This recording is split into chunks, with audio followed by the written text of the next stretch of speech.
കാട്ടുചോലക്കുളിരലയോട്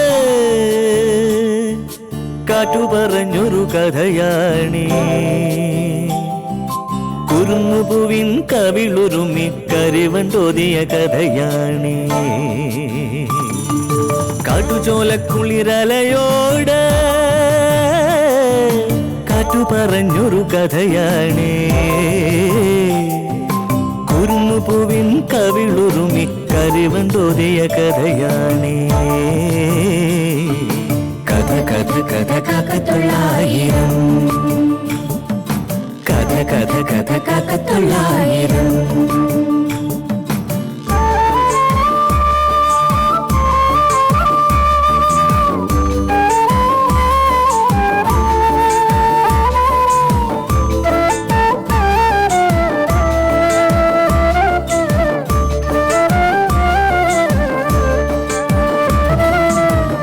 കടലിന്റെ തീരത്ത്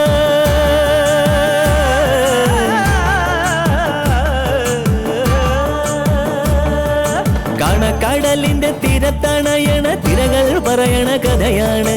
കായലോളത്തിലെ കളിയോടം കണ്ട കന്നിനിലാവിന്റെ കഥയാണ്. പടവരമ്പത്തെ പുൽനാമ്പിനോട് പുലരി പറഞ്ഞൊരു കഥയാണ്. മാനം മുട്ടണ കൊടുമുടിയോട് മൂവന്തി പറയണ കഥയാണ്. മൂവന്തി പറയണ കഥയാണ്. കഥ കഥ കഥ കാക്കത്തൊള്ളായിരം. അമ്മയുടെ ഈ സ്നേഹം കാണുമ്പോ എനിക്ക് പിന്നെയും പേടിയാവുക. ഏത് നിമിഷവും പൊട്ടിത്തെറി ഉണ്ടാവും ഓർത്തിട്ട് നെഞ്ചെടുപ്പ് കൂടുന്നു. അത് യഥാർത്ഥ സ്നേഹം അല്ലല്ലോ ഗംഗെ, ഒരു വക അഭിനയമാണ്. കാര്യം കാണാനുള്ള അമ്മയുടെ അടവ്. എന്നാലും മുമ്പ് എന്നെ ചവിട്ടി പുറത്താക്കിയ ആള് ഇപ്പൊ ഇങ്ങനെ പെരുമാറുന്നില്ലേ? കൂടുതൽ ആലോചിച്ച് തല പുണ്ണാക്കണ്ട ഗംഗെ. സാഹചര്യത്തിനൊത്ത് നമ്മൾ നിൽക്കണം. ഒരു സന്ദർഭത്തിൽ ഗംഗ അഭയം തേടി വന്നപ്പോ അമ്മ ആട്ടി പുറത്താക്കി. അതേ അമ്മ ഇപ്പൊ ഗംഗയെ തേടിയെത്തി ഇവിടെ കൊണ്ടുവന്നു. ഗംഗയുടെ ഭാഗത്ത് തെറ്റൊന്നുമില്ല. ദേ, എന്റെ അഭിപ്രായം പറയാം. അമ്മ എന്താണോ ഇപ്പൊ വിശ്വസിച്ചിട്ടുള്ളത് അല്ലെങ്കിൽ പ്രതീക്ഷിക്കുന്നത്, അത് ശരിയാണെന്ന് അമ്മയ്ക്ക് തോന്നണം. മനസ്സിലായല്ലേ? ഗിരിയും ഗംഗയും തമ്മിൽ ഫോൺ വിളി ഉണ്ടെന്ന് തന്നെ ഇരുന്നോട്ടെ.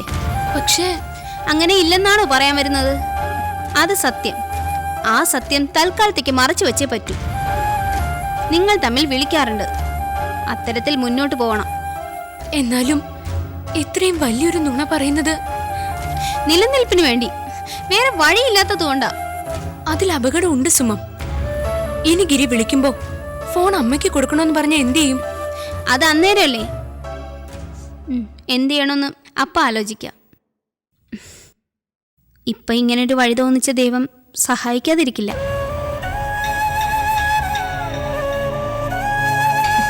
ധൈര്യമായിരിക്കുന്നേ. ഇങ്ങനെ ടെൻഷൻ അടിച്ചിട്ട് ഒരു കാര്യവുമില്ല. ഗംഗയ്ക്ക് ഇനി മുന്നും പിന്നും നോക്കാനില്ല. അപ്പൊ വരുന്നിടത്ത് വെച്ച് കാണാന്ന് വിചാരിക്കേ. ആഹാ, ഇവിടെ വർത്താനം പറഞ്ഞു നിൽക്കുന്നേ ഉള്ളോ? ഓ, സുമത്തിന്റെ അടുത്താണല്ലോ വന്ന് പെട്ടത്. എല്ലാ ലോക വിവരം അറിയാവുന്ന ഇവിടെ വിചാരം. ഒരു പുണ്ണാക്കോട്ട് അറിയത്തുമില്ല. എന്റെ തലയ്ക്കകത്തുണ്ട്. ആ ഉണ്ട്, തല നിറച്ച് പേനുണ്ട്. മോളെ ഗംഗേ, ഇഷ്ടം പോലെ വെള്ളം കോരി വെച്ചിട്ടുണ്ട്. തലേ തേക്കാനേ കാച്ചി എണ്ണ കുളിമുറി തന്നെയുണ്ട്. ഉച്ചയിലെ നല്ലപോലെ എണ്ണ തേച്ച് വേണം കുളിക്കാൻ. ശരിക്ക് തോർത്തുകയും വേണം. കുളിച്ചിട്ട് വരുമ്പോ രാസ്നാദിപ്പൊടി നിറകെ തിരുമ്മിത്തരാം. വെള്ളം മാറി കുളിക്കുന്നതല്ലേ, ജലദോഷം പിടിക്കണ്ട. മോള് പോയിട്ട് വാ. ആ പിന്നെ തല ശരിക്ക് തോർത്തണേ, അല്ലെങ്കിൽ ഇങ്ങോട്ട് കൊണ്ടുവന്നാ മതി, അമ്മ തുടച്ചു തരാം. ആ ചെല്ല് ചെല്ല്. കറ്റാർ വാഴപ്പോളയും മൈലാഞ്ചിലയും ഇനിയും കൊണ്ടുവരണോ? എന്തോന്നാ? ഗംഗയ്ക്ക് തേക്കാൻ ഇനിയും എണ്ണ കാച്ചണ്ടേ? കർപ്പൂരവും കൃഷ്ണതുളസിയും ഇവിടെ കാണും. അസലായിട്ടുണ്ടമ്മേ. ഉണ്ടല്ലോ, അധികം വിസ്തരിക്കല്ലേ. കളിയാക്കാൻ വന്നിരിക്കുന്നു.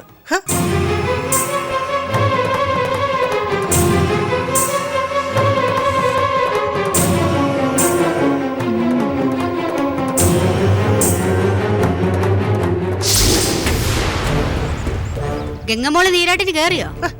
നിനക്ക് എന്താടി ഇത്ര ഗൗരവം? അമ്മ അവളെ ഇത്ര അങ്ങ് കൊഞ്ചിക്കുന്നത് എനിക്ക് തീരെ പിടിക്കണില്ല. ഒന്നിൽ കളരിക്ക് പുറത്തു, അല്ലെങ്കിൽ ആശാന്റെ നെഞ്ചത്തെന്ന് പറയുന്ന പോലെ അമ്മയുടെ കാര്യം. അമ്മ, ഞാൻ വീണ്ടും പറയാ, ഇപ്പൊ ഈ കാണിക്കുന്ന അടുപ്പം അധികപ്പറ്റ, നാളെ അത് പ്രശ്നമായിട്ട് വരും. അമ്മ കിട്ടിയ അവസരം മുതലാക്കാൻ നോക്കും.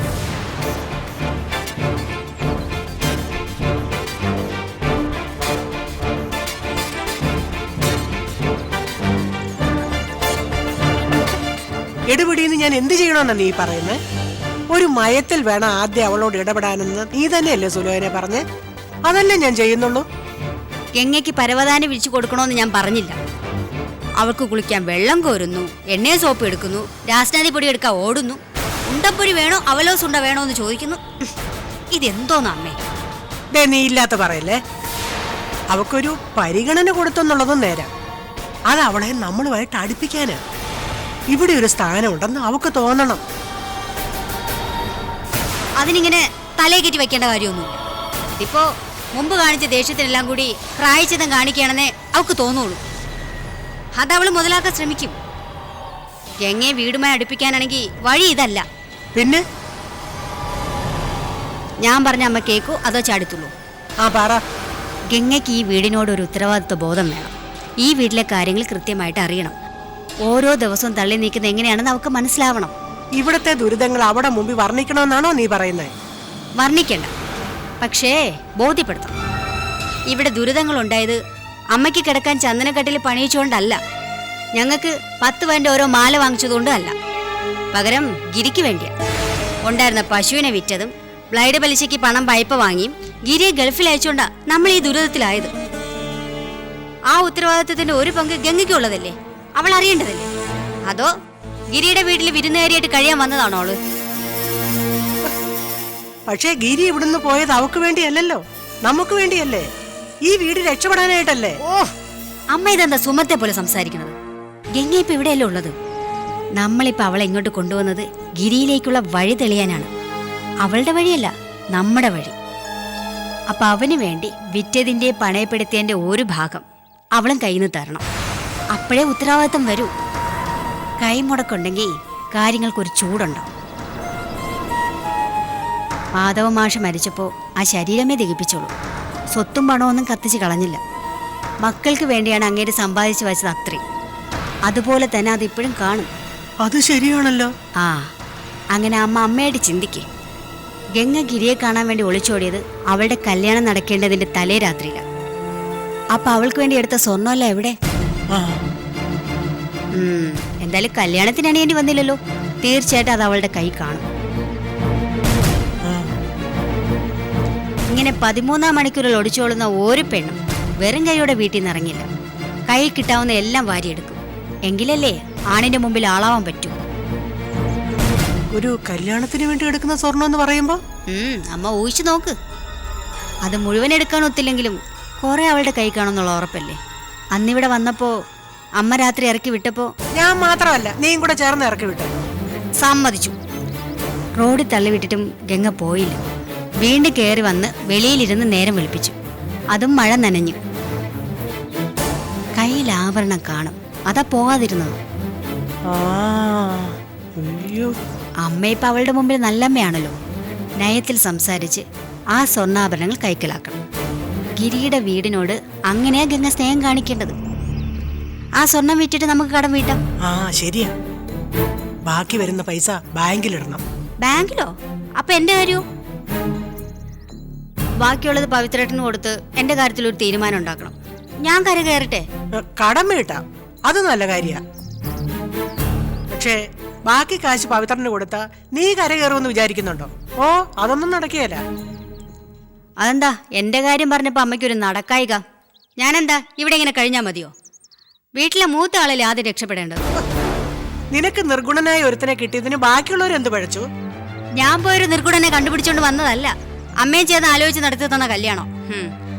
അതുകൊണ്ട് അതിനൊരു പരിഹാരം കാണണം. ഓരോ ബുദ്ധി ഉപദേശിക്ക സുലോചന വേണം. പക്ഷെ സുലോചനയ്ക്ക് ഒരു ഗുണം ഉണ്ടാവാൻ സമ്മതിക്കുകയില്ല എന്ന് ഞാൻ പറഞ്ഞില്ല. പുറമേ പറഞ്ഞില്ലെങ്കിലും മനസ്സിലാതല്ലേ? മതി. ഒരു കാര്യം ചെയ്യാം. ഈ പറഞ്ഞതുപോലെ കല്യാണത്തിനെടുത്ത സ്വർണം ഗംഗയുടെ കയ്യിൽ ഉണ്ടോന്നറിയണ്ടേ? അതറിയട്ടെ. പിന്നെ അവിടെ മനസ്സിലിരിപ്പും അറിയണം. എന്നിട്ട് മതി അതെന്ത് ചെയ്യണമെന്ന് ആലോചിക്കാൻ. അന്നേരം എന്റെ കാര്യം പരിഗണിക്കണം. ആ, നിന്നെ തീരെ അങ്ങ് ഒഴിവാക്കിയാൽ. ഇനിയിപ്പോ ഈ കാര്യം അവളോട് ചോദിക്കണമല്ലോ. ഞാനും കൂടെ വരാം.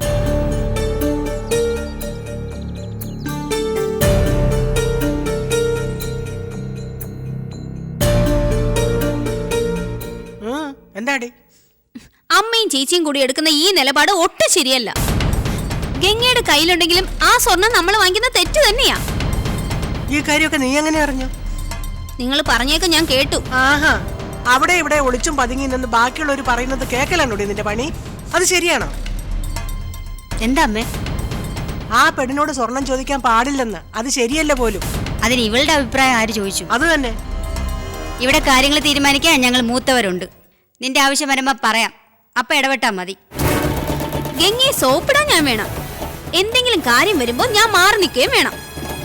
പക്ഷെ ഈ വിഷയത്തിൽ ഞാൻ ഇടപെടും. നിങ്ങൾ രണ്ടുപേരും കൂടി കാണിക്കുന്നതേ തനന്താണ് പണിയാണ്. ഓ, ഞങ്ങൾക്കേ സ്റ്റാൻഡേർഡ് കുറച്ച് കുറവാ, അതങ്ങ് സഹിച്ചു. ഞാനും അമ്മയും പട്ടുസാരി വാങ്ങിച്ചതിന്റെയോ അടിച്ചു പൊളിച്ചതിന്റെ കടം വീട്ടാനല്ല ഗംഗയുടെ ആഭരണം ചോദിച്ചത്. ഗിരിയെ ഗൾഫിൽ അയച്ചതിന്റെ ബാധ്യതയേ ഉള്ളത്. ഭർത്താവിന്റെ വീട്ടിലെ ഇത്തരം കാര്യങ്ങൾ പരിഹരിക്കാൻ അവക്കുണ്ട് കടമ. ഭർത്താവിന്റെയോ? അതിന് ഗിരിയുടെ ഭാര്യയായി ഗംഗയെ നിങ്ങൾ അംഗീകരിച്ചോ?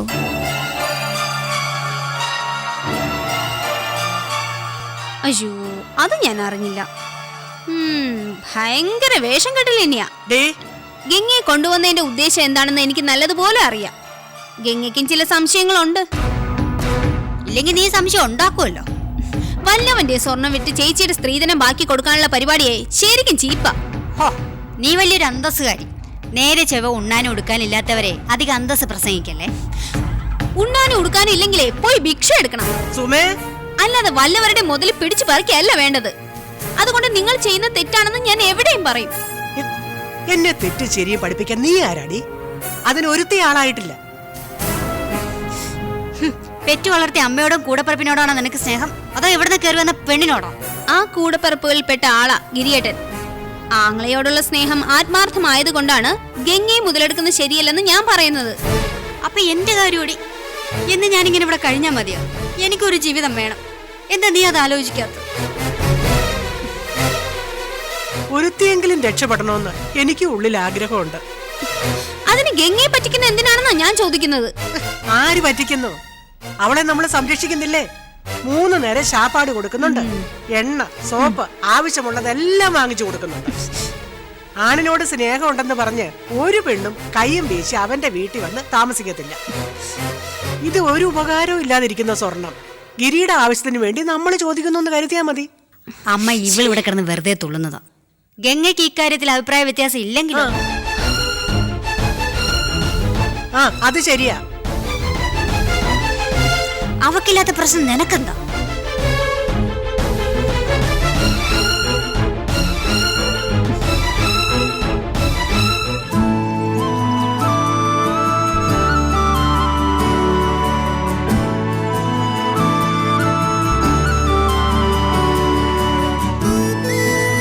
നല്ലതുപോലെ തോർത്തന്നെ മോളെ. ഇങ്ങിതാ, ഞാൻ തോർത്തി തരാം. വേണ്ടമ്മേ, ഇങ്ങോട്ട് തന്നേ. അത് കൊള്ളാം. അയ്യോ, ഇങ്ങനെ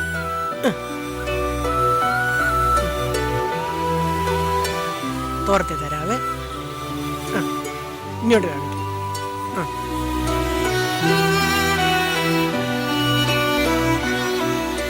അപ്പടി വെള്ളമാണല്ലോ.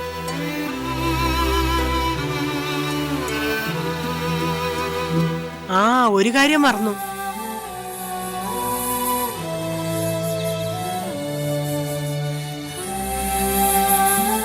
ഇവിടത്തെ കിണറ്റിലെ വെള്ളത്തിന് നല്ല തണുപ്പാ. രാസ്നാഥ് തിരുമ്മിയ പനി വരികയില്ല. ആ, വയറ്റുകണ്ണി പെണ്ണുങ്ങളെ ഒരുപാട് കാര്യങ്ങൾ ശ്രദ്ധിക്കണം. നമ്മുടെ നാടൻ സമ്പ്രദായങ്ങളാ എപ്പോഴും നല്ലത്. ഒക്കെ ഞാൻ പറഞ്ഞു തരാവേ. പിടിച്ച് ചെറിയ വ്യായാമം വേണം. എന്ന് വെച്ച് ആയാസപ്പെട്ട ജോലി ചെയ്യാൻ ഞാൻ സമ്മതിക്കുകയല്ല. പിന്നെ ചാപ്പാട് എന്താ വേണ്ടെന്ന് വെച്ചാ പറയണം, ഞാൻ ഉണ്ടാക്കി തരാവേ. ബേക്കറി പലഹാരങ്ങളൊക്കെ ആണോ ഇഷ്ടം? എനിക്കതത്ര താല്പര്യമില്ലമ്മേ. ആ, അത് നന്നായി. ഇപ്പൊ എല്ലാവർക്കും ബേക്കറി മതി. അത് കൊള്ളിയല്ല, മുഴുവനും മൈദാമാവാ. ഉണ്ണിയപ്പം, കൊഴുക്കട്ട, ഇലയട, വടനയപ്പം, ചീനി ഉപ്പേരി വറുത്ത് പൊടിച്ചത് ഒക്കെ ഉണ്ടാക്കാൻ എനിക്കറിയാം.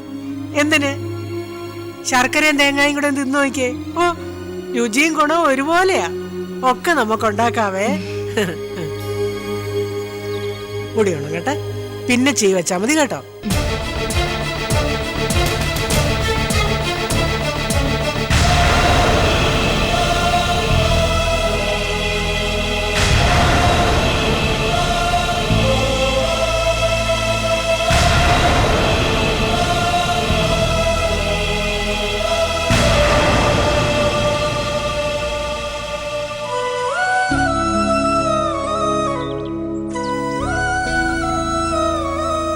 അധികം ആഭരണങ്ങളൊന്നും ഇടുന്നതേ മോക്ക് ഇഷ്ടമല്ലെന്ന് തോന്നുന്നു. ആ, ഇതാ നല്ലത്. എന്തിനാ മറ്റുള്ളവരെ കാണിക്കാനായിട്ട് അണിഞ്ഞൊരുങ്ങി നടക്കുന്നേ? കള്ളന്മാരെയും പേടിക്കണ്ട. മൂത്തയാളും ഇതുപോലെ തന്നെ ആയിരിക്കും. 2 പെമ്മക്കളല്ലേ? 2 പേർക്കും അച്ഛൻ ഒരുപോലെ പൊന്നു വാങ്ങിച്ചു തന്നു കാണും. അല്ലേ ഒരാൾക്ക് കൂടി ഒരാൾക്ക് കുറഞ്ഞു എന്ന് പരാതി വരില്ലല്ലോ. എനിക്കും ഗീതേച്ചിക്കും അങ്ങനെ പരാതിയൊന്നുമില്ല. ആ, അങ്ങനെയാ വേണ്ട. ഇവിടെയുള്ളവര് നേരെ തിരിച്ചാ. മീൻ കൂട്ടാൻ വെച്ച ഒരുത്തിക്ക് ഒരു കഷ്ണം കൂടുതൽ കൊടുത്താ മറ്റവക്ക് മുറുമുറുപ്പാ. എന്ന് വെച്ച് ഉള്ളില് സ്നേഹമുണ്ട് കേട്ടോ.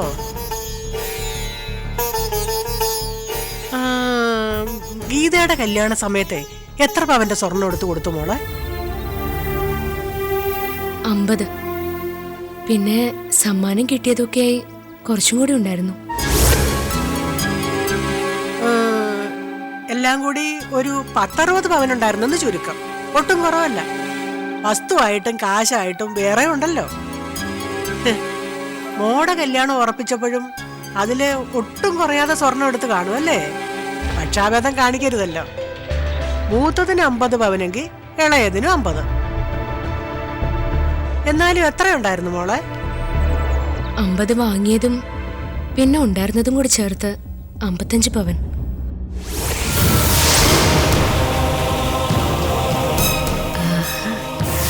55 പവൻ സ്വർണം. 55 പവനെന്ന് പറയുമ്പോ ഇന്നത്തെ വില വെച്ച് എത്ര ലക്ഷം രൂപയാ? വാങ്ങിക്കാനല്ല, ഇതൊക്കെ സൂക്ഷിക്കാനാ പാട്. കയ്യിലും കഴുത്തിലും ഇട്ടോണ്ട് നടക്കാൻ പറ്റുമോ? വിശ്വസിച്ചാരെയും ഏൽപ്പിക്കാൻ പറ്റുമോ? പിന്നെ ബാങ്കിൽ കൊണ്ടുചെന്ന് ലോക്കറി വെക്കാം. ഓ, ഇവിടെ ഗിരിക്കാണെങ്കിൽ സ്വർണത്തിലും ആഭരണത്തിലും ഒന്നും ഒരു താല്പര്യവും ഇല്ല. പാവം, ഒരു വാച്ച് പോലും കിട്ടിയല്ല. പേർഷ്യന്ന് വരുമ്പോ എങ്ങനെയാണെന്ന് അറിയത്തില്ല. എന്തായാലും മോക്ക് പേർഷ്യയിലെ സ്വർണം വാങ്ങിച്ചോണ്ട് വരാതിരിക്കുകയല്ല. ആട്ടെ, ഈ 55 പവൻ എവിടെയാ സൂക്ഷിച്ചിരിക്കുന്നത്? മോടെ കൈ തന്നെയാണോ? അല്ലമ്മേ, എന്റെ കയ്യിലൊന്നും വച്ചിട്ടില്ല. അത് ഗീതേച്ചിയുടെ കയ്യിലായിരിക്കും എന്നാ തോന്നുന്നത്. ആയിരിക്കുമെന്നാ തോന്നുന്നതെന്ന്. അപ്പൊ ഇവക്ക് അതും ഉറപ്പില്ലേ?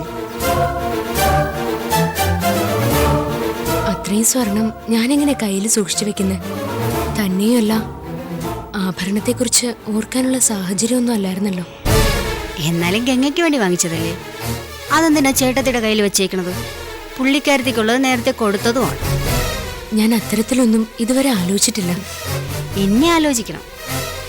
അതിന്റെ പകുതി സ്വർണം ഉണ്ടായിരുന്നെങ്കിൽ ഈ വീടൊന്ന് നേരെ നിന്നേനെ. സുലേനെ, പറയുന്നതിൽ എന്താ അമ്മേ? ഗംഗ അറിയട്ടെ. ഗംഗയ്ക്ക് ഇവിടുത്തെ ഒരു അവസ്ഥ ഒരുവിധം മനസ്സിലായിട്ടുണ്ടാവും. ഗിരിയെ ഗൾഫിൽ വിട്ടതോടെ ഞങ്ങൾ പാപ്പരായെന്ന് പറയാം. തട്ടിമുട്ടി കഴിഞ്ഞു പോകുന്നതേ ഉള്ളൂ. പശുവിനെ വളർത്തി അതിന്റെ വരുമാനം കൊണ്ടാ ഈ വീട് കഴിഞ്ഞത്. 2 പശു ഉണ്ടായിരുന്നു. 2? അമ്മ എന്തിനാ കുറച്ച് പറയണത്? 4 പശുക്കളുണ്ടായിരുന്നു ഗംഗെ. അതിൽ 3 എണ്ണത്തിന് കറക്കുന്നുണ്ടായിരുന്നു. മൊത്തത്തിനെയും കൊടുത്തു. നമുക്ക് പെട്ടെന്ന് ആവശ്യമായതുകൊണ്ട് നല്ല വില കിട്ടിയതുമില്ല. ഏജൻസിക്കാർക്ക് കൊടുത്തത് കൂടാതെ വേറെയും പൈസ വേണ്ടി വന്നു. ഗിരിക്ക് കൊണ്ടുപോകാൻ നല്ല വേഷമൊന്നും ഇല്ലായിരുന്നു. അതിന് തന്നെ 10-15,000 രൂപയായി. കടം മേടിക്കുമായിരുന്നു. പിന്നെ ബോംബെക്കുള്ള യാത്ര, അവിടുത്തെ ചെലവ്, ചുരുക്കി പറഞ്ഞ വിചാരിച്ചതിനേക്കാൾ ഇരട്ടിയായി. ഈ കാണുന്ന താലിമാല ഒഴികെ ഒരു തരി സ്വർണം പോലും ഈ വീട്ടിലില്ല. ആരോടൊക്കെ കടം വാങ്ങിയിട്ടുണ്ടെന്ന് ആളുകൾ ചോദിച്ചുകൊണ്ട് വരുമ്പോൾ അറിയും. പശുവിനെ വിറ്റതാ എനിക്ക് ഏറ്റവും സങ്കടം. കടങ്ങൾ വീട്ടണം, 2 പശുക്കളെങ്കിലും വാങ്ങണം. എങ്കിലേ നമുക്ക് മുന്നോട്ട് പോകാൻ പറ്റൂ ഗംഗേ. മോളോട് ഇതൊക്കെ പറയുന്നത് നാണക്കേടാന്നറിയാം. പിന്നെ നിവർത്തികേട് കൊണ്ട് പറഞ്ഞു പോയതാ. എന്തുവാന്ന് പറഞ്ഞാലും ഗിരിയുടെ പെണ്ണാണല്ലോ നീ. എനിക്ക് മനസ്സിലാവുന്നുണ്ടമ്മേ. ഈ താലിമാല വിൽക്കാൻ ഞാൻ തയ്യാറാ. പക്ഷെ അമ്മ സമ്മതിക്കാഞ്ഞിട്ടാ. ഞങ്ങൾ മാത്രം ഉള്ളപ്പോ എങ്ങനെയും കഴിയായിരുന്നു. 1 കിലോ കപ്പയുണ്ടെങ്കിൽ 2 നേരം കഴിച്ചു കൂട്ടാം. 4 കാന്താരി ചതച്ച് ചമ്മന്തി ഉണ്ടാക്കിയാൽ മതി. ഇനിയിപ്പോൾ അത് പറ്റുമോ? മോള് മാത്രമാണോ? ഉള്ളിലൊരാളും കൂടെ വളർന്നു വരുമല്ലേ. ശരീരത്തിന് ഗുണമുള്ളത് എന്തെങ്കിലും കഴിച്ചില്ലെങ്കിൽ കുഞ്ഞിനത് ദോഷമായിട്ട് വരും. കൂടെ കൂടെ ആശുപത്രിയിലും പോകണ്ടേ. എല്ലാത്തിനും വേണ്ടത് കാശാ. നമുക്കില്ലാത്തതും അതാ. അമ്മേ, പിന്നെ ഓരോ ഭാരവും പറഞ്ഞു ഗംഗ വിഷമിപ്പിക്കുകയാണോ? വിഷമിപ്പിച്ചതല്ല. ഗംഗ വിചാരിച്ച ഒരു പരിഹാരം ഉണ്ടാവും ഓർത്ത് പറഞ്ഞതാ. ഗിരിയുടെ കുടുംബത്തിന്റെ കഷ്ടപ്പാട് കണ്ട് നോക്കി നിൽക്കുന്ന ആളല്ല മോളെന്ന് എനിക്കറിയാം. അത്രമാത്രം നീ അവനെ സ്നേഹിക്കുന്നുണ്ടല്ലോ. അതുകൊണ്ട്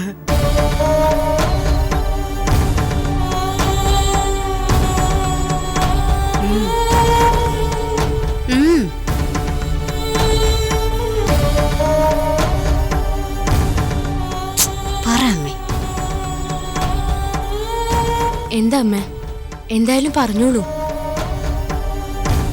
അമ്മ പറ. മോക്ക് വേണ്ടി വാങ്ങിച്ചു വെച്ച സ്വർണം ഒന്നെടുത്തു മറിച്ച ഇവിടുത്തെ പ്രശ്നങ്ങൾക്ക് ഒരു പരിഹാരമാകും.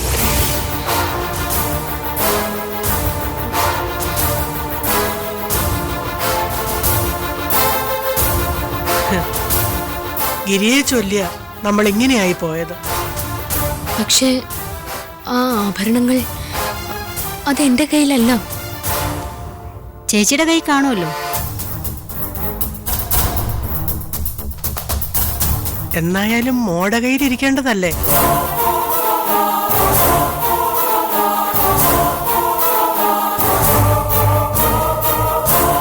ഓണം കഴിഞ്ഞു. കണ്ണുനീർ കൊണ്ട് പൂക്കളം ഒരുക്കാനായിരുന്നു ഗംഗയുടെ വിധി. ബക്രീദ് വരവായി. ശുഭപ്രതീക്ഷയുടെ ഒരു ചെറു കിരണം പോലും ഇവളുടെ ആകാശത്തിലില്ല. ഒറ്റപ്പെടുത്തലുകൾക്കും കുറ്റപ്പെടുത്തലുകൾക്കുമിടയിൽ എന്നാണ് നമ്മുടെ നായിക ഒന്ന് ചിരിച്ചു കാണുന്നത്? കാട്ടുചോലക്കുളിരലയോട് കാറ്റു പറഞ്ഞൊരു കഥയാണീ. കുരുന്നുപൂവിൻ കവിളുരുമി കരിവൻ തോതിയ കഥയാണീ. കാട്ടുചോലക്കുളിരലയോട് കാറ്റു പറഞ്ഞൊരു കഥയാണേ. കുരുന്നുപൂവിൻ കവിളുരുമി കരിവൻ തോതിയ കഥയാണേ.